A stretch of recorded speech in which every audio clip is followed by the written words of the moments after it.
namanya ya case dan keilmiahan COVID ini tiap hari itu berubah. Jadi upgrade daripada paper-paper itu yang terbaru juga sama. Jadi kalau kita bicara tentang penularan COVID ini, ada 2 pertanyaan besar dari Dr. Fahru Razi tadi tentang bagaimana aerosol, kemudian bagaimana aerosol dan airborne ya. Jadi pertama memang kita harus mengacu bahwa ada banyak perubahan daripada paper-paper ilmiah tentang COVID ini ya, termasuk bagaimana penularan terbaru tentang COVID ini di airborne. Jadi untuk diketahui bahwa banyak kita pahami bahwa dia penularan lewat droplet. Ya, droplet itu misalnya batuk, bersin yang ketika kita tidak pakai masker bisa yang terutama yang kontak erat dengan si pasien yang COVID. Jadi itu yang sering jadi patofisiologi penularan daripada COVID ini.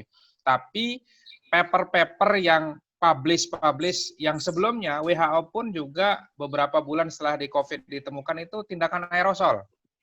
Memang benar publish tentang aerosol yang ada di rumah sakit itu dipublish di luar ya, di luar negeri. Banyak dari paper di China, di Inggris maupun di Amerika itu tentang bagaimana tindakan-tindakan aerosol, misalnya kita di dunia kedokteran itu ada intubasi, kemudian di dokter gigi yang di gigi kan saluran oral itu kan termasuk respiratori, di situ juga tindakan yang pakai head speed drill, termasuk di kami di bedah saraf itu sehari-hari kalau ngebor kemudian lakukan ada ini ya tindakan yang ini yang menimbulkan aerosol itu beresiko untuk terjadinya penularan daripada aerosol dan itu memang sudah ada publish-nya.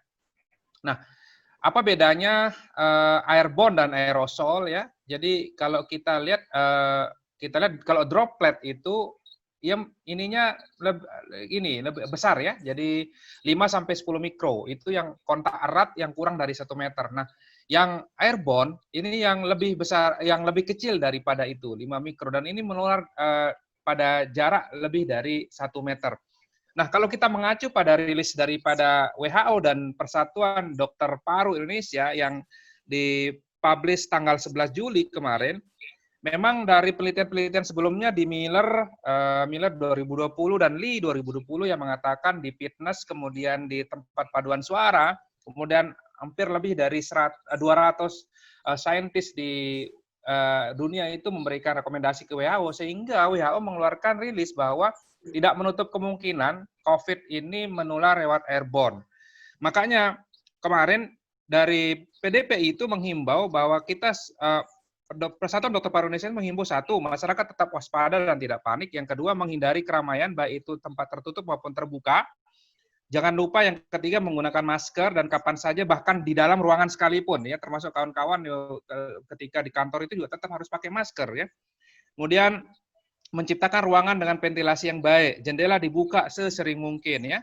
Kemudian menciptakan ruangan ventilasi yang baik, kemudian tetap menjaga kesehatan, kebersihan tangan, hindari menyentuh wajah ya. Tetap jaga jarak dalam aktivitas sehari-hari. Artinya bahwa sebenarnya ini sudah di ini ya. Jadi kita sudah mengacu di publish WHO itu bahwa penularan aerosol dan airborne itu sudah terjadi dan kami sehari-hari pun di kamar operasi Pak Dokter itu kalau melakukan tindakan intubasi dan kawan-kawan itu sudah pakai protek yang APD level 3 untuk itu. Demikian mungkin Kak Eko untuk pertanyaan Dr. Fahru Razi, 2 pertanyaan.